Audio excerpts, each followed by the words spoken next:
చాలా hot comments చేశారు. చందనం కాహాయ్ అంటాడు, అది పట్టుకుంటా తీసుకెళ్తా. పట్టుకుని ఇప్పుడు ఆ ఫైల్ నా దగ్గరికి వచ్చింది. దాన్ని ఏమంటారు, ఎర్రచందనాన్ని ఇక్కడ తీసుకురావాలి, ఏం చేయాలంటే దానికి ఏదో పెట్టి దాని గురించి కింద మీద పడుతున్నాం, తీసుకురావడానికి ఒక ప్రయత్నం చేస్తున్నాం. ఎక్కడి నుంచి డబ్బులు ఇస్తాం? ఎర్రచందనం పట్టుకెళ్ళిపోయి అమ్మేసుకున్నారు. నేపాల్లో ఎన్ని వేల మెట్రిక్ టన్నులో ఉంది నేపాల్లో. నేపాల్ ప్రభుత్వం తిరుపతి నుంచి వెళ్ళిన ఎర్రచందనాన్ని నేపాల్ ప్రభుత్వం పట్టుకుంది. నేపాల్ ప్రభుత్వం పట్టుకుంది, కానీ మన చెక్ పోస్టులను వదిలేసింది. ముఖ్యంగా మన ఆంధ్రాలో ఉన్న చెక్ పోస్టులను వదిలేసింది. వెళ్ళిపోండి. ఎవరి పెద్దిరెడ్డి గారి వెంటనే పంపించాడు. అసలు నేపాల్ పంపించాడు. మిథున్ రెడ్డి గారి పంపించాడు. కానీ నేపాల్ పోలీసులకు పాప మిథున్ రెడ్డి గారు పెద్దిరెడ్డి గారు ఎవరు తెలియదు. ఆపండి అన్నారు. ఎక్కడ దిగారంటే దాని రూట్ తిరుపతికి వచ్చింది.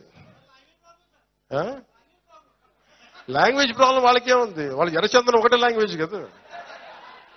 ఎర్రచందనం కాహాయ్ అంటాడు, అది పట్టుకుంటా తీసుకెళ్తాడు. ఎర్రచందనంను పెద్దిరెడ్డి అలవోకగా సరిహద్దులు దాటించారని ఆరోపణ చేశారు.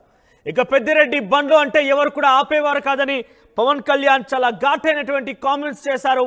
పవన్ కళ్యాణ్ విమర్శ